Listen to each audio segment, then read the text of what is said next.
Welcome to the Org Design podcast. You're here with Amy Springer and my co-host Damian Bramanis. Today we are interviewing Beth Gunderson. Beth is part of the University of Southern California's Center for Effective Organizations, or USC CEO, if you've heard it abbreviated. We met Beth at the Festival of Org Design in Minnesota earlier this year. She just has such an amazing energy for org design, and we are so excited to share that with you all in this interview today. Thanks for joining us, Beth. Oh, thanks for inviting me. I'm thrilled to be here. To help set the stage, help people understand how you got to org design, can you tell us from your own career experience, how did you find your way into org design? What was it that attracted you to this part of business? Well, it was a very circuitous route, and I'll be cognizant of time here because it's somewhat of a long story. So I'll try to synthesize it. My background is actually material science. So I was a package designer in my first life. And so I designed not the graphics, but if it was a plastic container, what kind of plastic, what kind of paperboard was it? I did that in the food industry for a number of years, and then had an opportunity to move from an R&D role into supply chain manufacturing. And I was somewhat a bridge between the manufacturing locations and the R&D organization. Because in organizations, if you've ever worked in a manufacturing, there's many times there's friction between certain functions, and there's always friction between R&D. They have a great idea for a product, but it won't run in the plant. And so I had an opportunity to start seeing how organizations operate or don't operate. It was almost subconsciously I was learning about organizations. And then I moved into an HR, it was at the time called generalist role, and then did a rotation in compensation and benefits. But there was a small group forming in the company that I was working at, in the food company I was at, that was called organization effectiveness. And it was just two individuals. And I raised my hand and I said, that kind of seems like a unique intersection of all the work that I've done. And so it was your typical OE role, which was leadership development, performance management, a lot of the practices of HR that were centralized. And then our company got bought by a larger food company, General Mills. And when you bring two companies of like size that come together, of course, you have to start thinking about how is this going to be designed, because you don't need two finance functions. You don't need two full R&D organizations. Being in a role that was still org effectiveness, I was getting asked to do a lot of that work with really no license to drive to do the work. So I knew that USC was where Jay Galbraith came from with the STAR framework. So I thought I better get some training in this area. Went out, connected with the professors, brought them into General Mills to help build my capability and bring credibility to org design. And the more I did it, the more I realized this was like a perfect role for me, because I've seen the system, I've lived in the system, and now I can help orchestrate the system being the organization. From there, I just continued mainly focusing on large scale restructures, reorganizations, redesign within General Mills. And when I retired 6, 7, 8 years ago now, I am now an adjunct teaching org design as well as consulting in the space. So long way to say I spent a lot of years in an organization in different roles and then doing designing. I loved how you talked about the microcosm of org design inside materials packaging, and then larger into effectiveness within the organization, and then in the even larger scale still with the merger and acquisition. Can you talk about how things changed from those different scales and what threads still stay the same across them? Obviously, when you're designing or you're working within just one function, you tend to almost have a myopic view of the organization. And so the downside of that is that it can create the silos that as designers, we are always trying to break down. You really see that come to light because your work and your function is the most important thing going on in the organization. And it's really difficult to raise your head up. Then when I started to get a broader view, moving from R&D to supply chain, I suddenly realized supply chain does have a valid point in their concerns. And I'm seeing that now that I'm literally in their shoes. And then when I laddered up to be the enterprise, then it was a greater appreciation for all of the intricacies and all of the balls juggled. It always amazed me when I was in a function. I would always say, why don't leaders, they should know how to talk about change, and they should know when you get up to the enterprise level and you see all the things they're juggling. Now I understand why I need to literally give them a script to say, these are the things during this org change I need you to say, do, and reinforce. In my younger days working in a function, I would have bristled at that and said, that should be they're getting paid to do that. When you suddenly see the entire enterprise, you say, oh, my role is to help them understand and provide them, not down to the script of here's exactly what you need to say, but help build their capability in articulating and communicating change. So that's just a small sample of what I think you see when you're down in the organization all the way up to the enterprise level. That's great.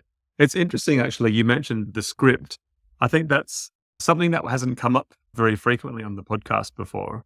Can you talk to us a little bit more about what sort of things that you might find important in that script, or what sort of things need to be covered? It's interesting. I worked on a large scale Workday implementation.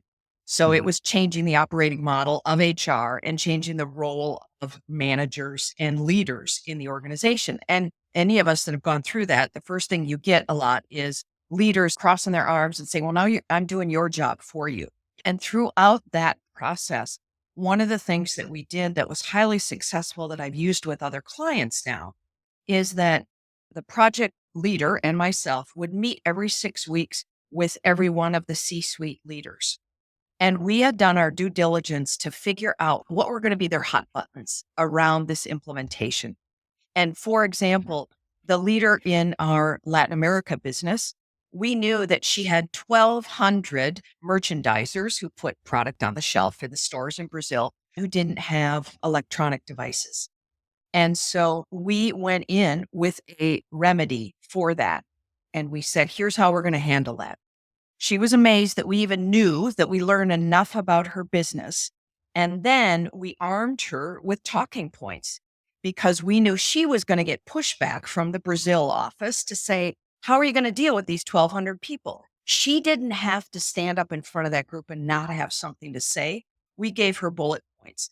And so every 6 weeks, we would reconstitute those bullet points with wherever we were in the project and whatever we knew that leader was going to be faced with. So they could go into their next all hands meeting and they didn't have to stumble and fumble around. So it wasn't giving them word for word, but what we knew were going to be key resistant points or positives that we would say, here are the 6 things that you can bring up to your teams. And it was highly successful. They felt more confident. They felt more aware and in the know. And they felt like we were listening and not even just listening, but getting ahead of what their challenges were going to be. And what we ended up doing with that then is an SDR. Some of your listeners may use that, the say, do, reinforce.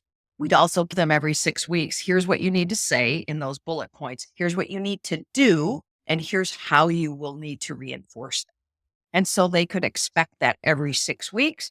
Oh, this is what I need to do. I'm busy enough with my other work, but this gives me a turnkey way to communicate. And frankly, an unintended consequence is you're building leader capability around how to communicate and what questions they need to ask of subsequent projects that come along that are major redesigns or major changes.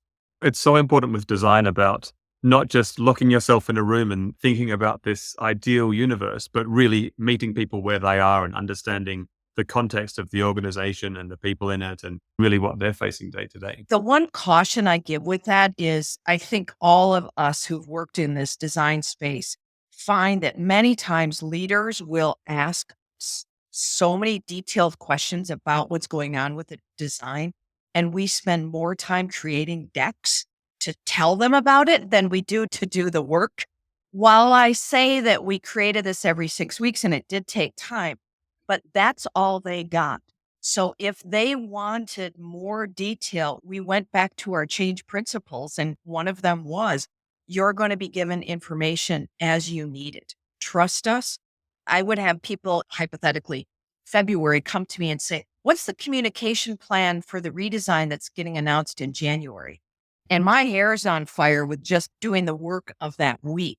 I still do this to this day. I'm quite deliberate about you will get information when you need it, because when I see a design team spending more time trying to just internally communicate and keep people calm, then I know we haven't done our job in laying the foundation of a good change practice. Yeah, absolutely. Beth, you mentioned that you actually started your career in the business on the tools. Are there any tips you have for that leader on the ground to engage with a design process If I were a designer or if I were a leader? as a leader? How do you encourage them to ask the right questions or understand where they're not going to know all the information? Yes. Hopefully, I'm taking this in the right direction. The way I get leaders curious about org design is I don't lead with a framework. I don't lead with a model. And I'll never forget one session I was doing with a team, and I was there to do team effectiveness and help them with their strategy session. They were having a conversation that I wasn't facilitating at the time. I'm in the back of the room.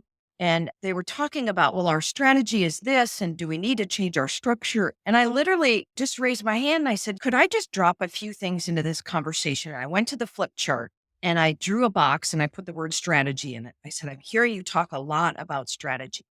Anytime I hear that, I like to understand what are the capabilities, and I drew a box below it. Literally, I drew the star, and I didn't say it was the star, but I walked them through. So once you know your capabilities, and I heard a lot of you talking about structure, that's when we talk about structure. And then I took them to process, reports, and people. And the CEO of the organization looked at that and he said, I want that.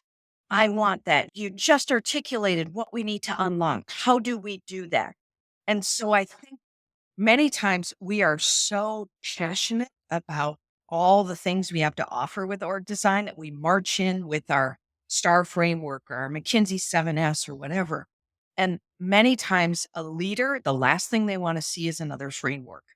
Now, having said that, if it's an engineering organization, they love frameworks. How I get leaders curious is I insert it into the flow of what they're talking about, or I ask questions about. If they get into structure, I will take them back to, tell me about your strategy. Tell me how that aligns to your structure.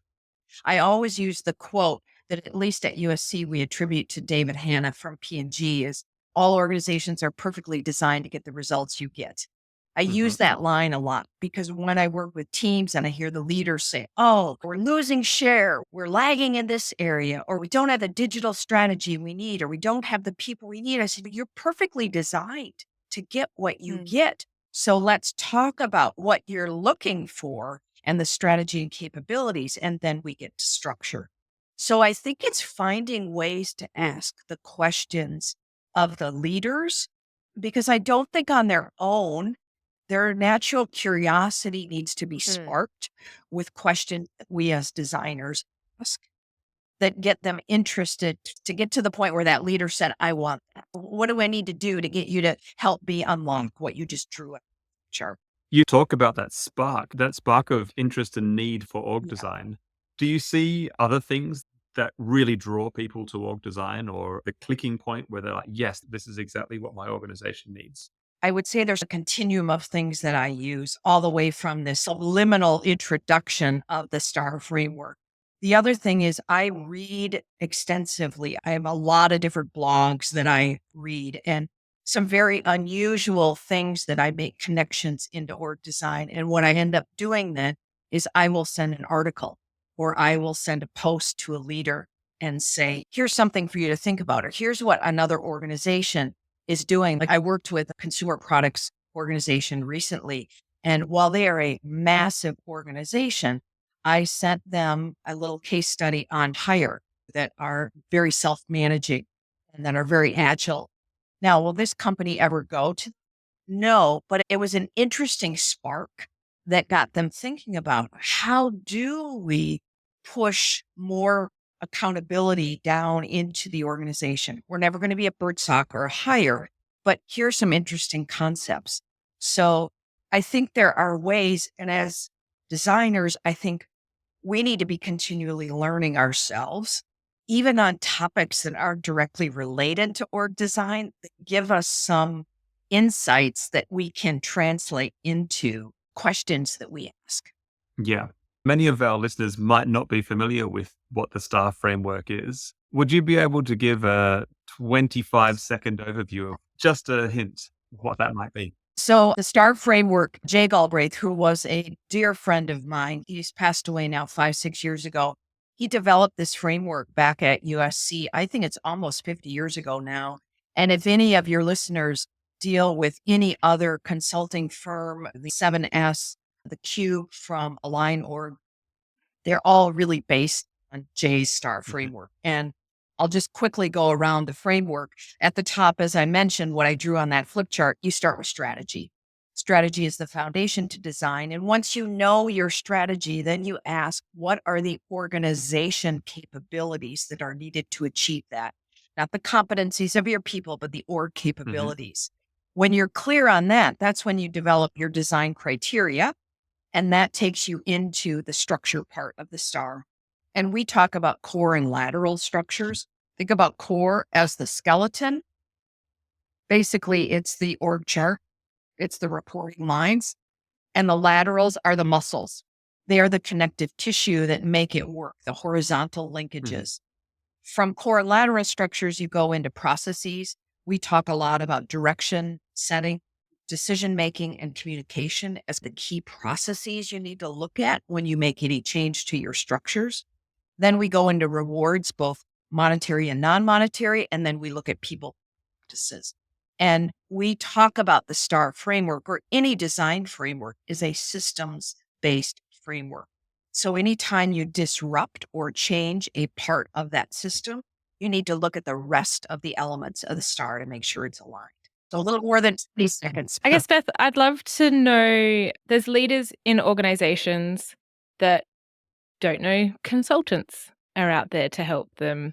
They don't necessarily know that org design is a concept.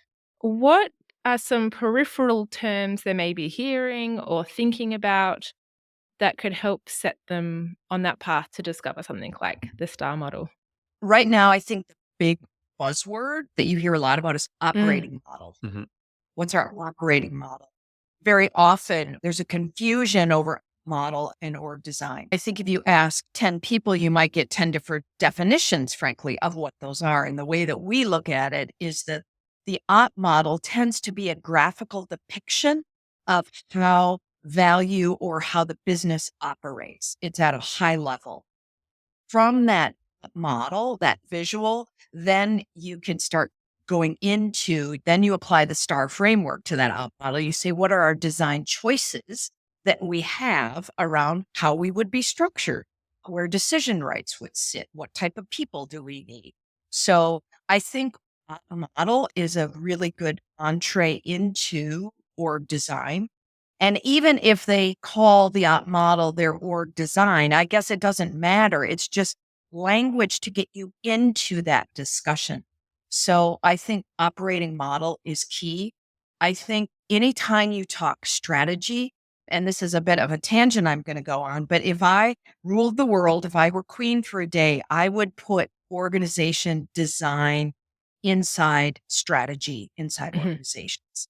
I would take it out of HR and I'd put it into strategy, because anytime leaders are talking strategy or business model, go back to op model, anytime they're talking about those and making a shift, they are talking about org design as an outcome or an output. So the moment I hear those words, I think it's a great entree into. And what I will always say when we teach the org design course at USC, I will ask class, how many of you know your strategy team or are aligned to your strategy team?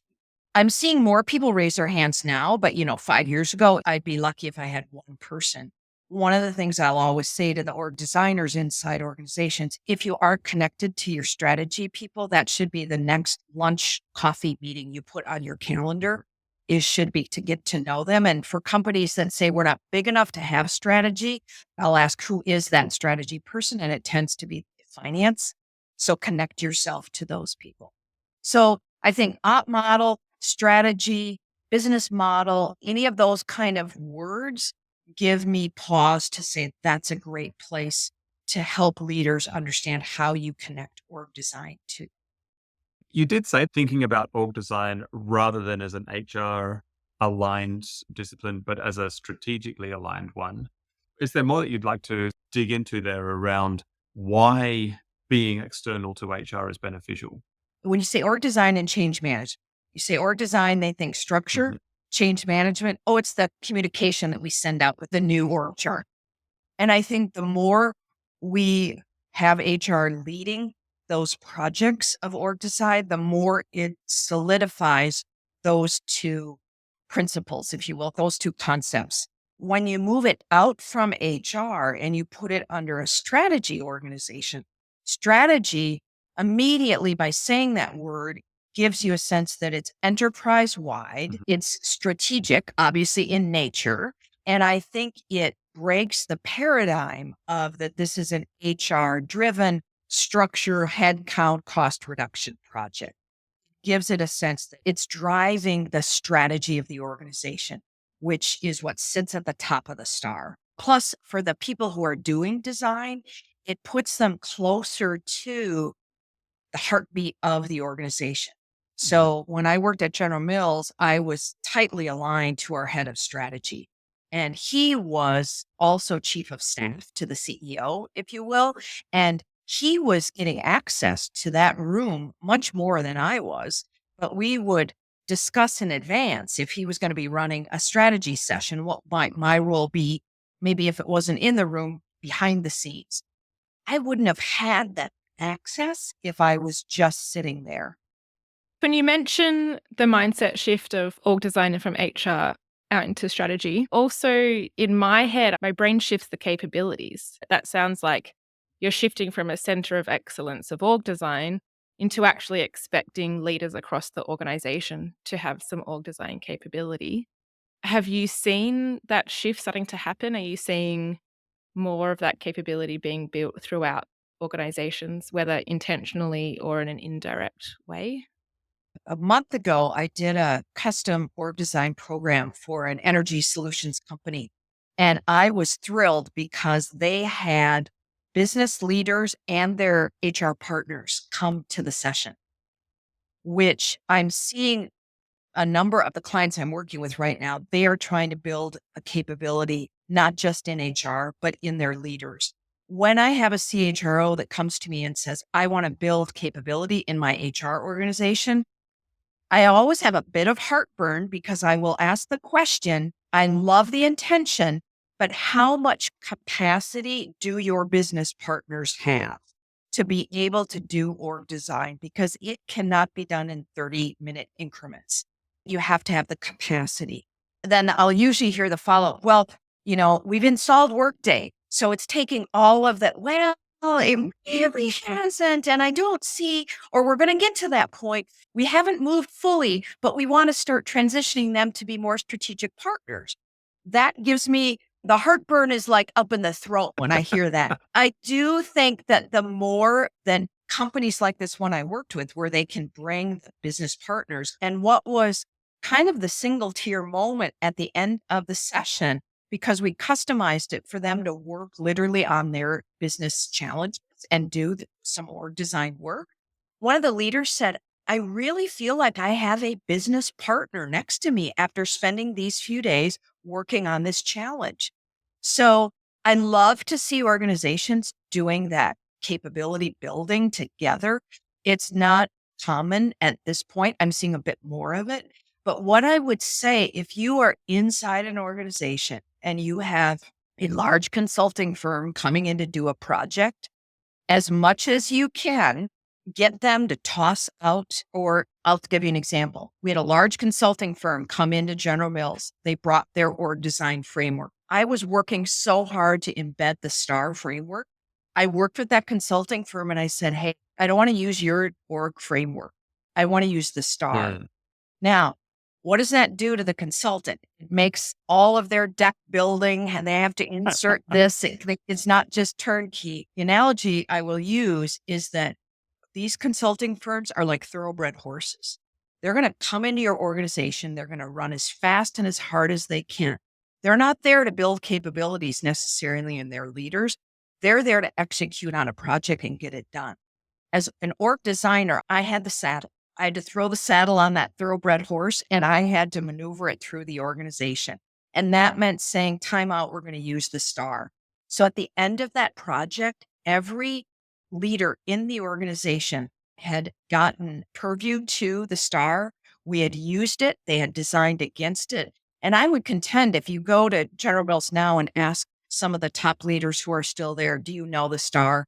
They will know the star. Mm-hmm. So that would be the advice I give, is that if you aren't able to bring your leaders into a training session, any project that you have, if you've got a big firm, especially in there, use a framework that you want to start embedding in the organization. Yeah. Yeah. And if there's a leader that's interested in exploring the STAR model, they don't have consultants coming in. Is there anywhere you'd recommend they go to find out more, to get some practice? What I like about the STAR framework or any framework that's been published is there are a lot of articles out there. So I tend to give like a little quick, like take a read at this, or I pulled this off YouTube. There's an overview of the STAR framework. It's 5 minutes. Take a look at that.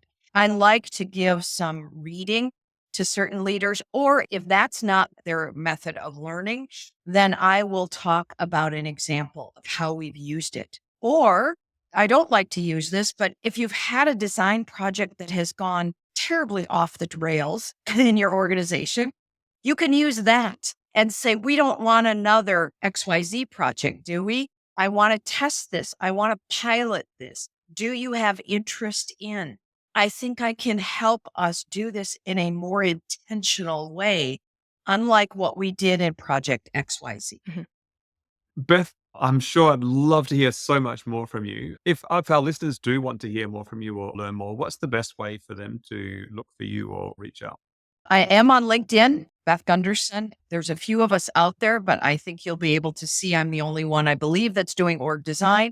So please, would love to hear from you if you're interested in even what articles, what books might be of interest. I'm always open. I am a huge networker, so I love to expand my network. If anyone's interested, I'd be happy to even do a virtual coffee.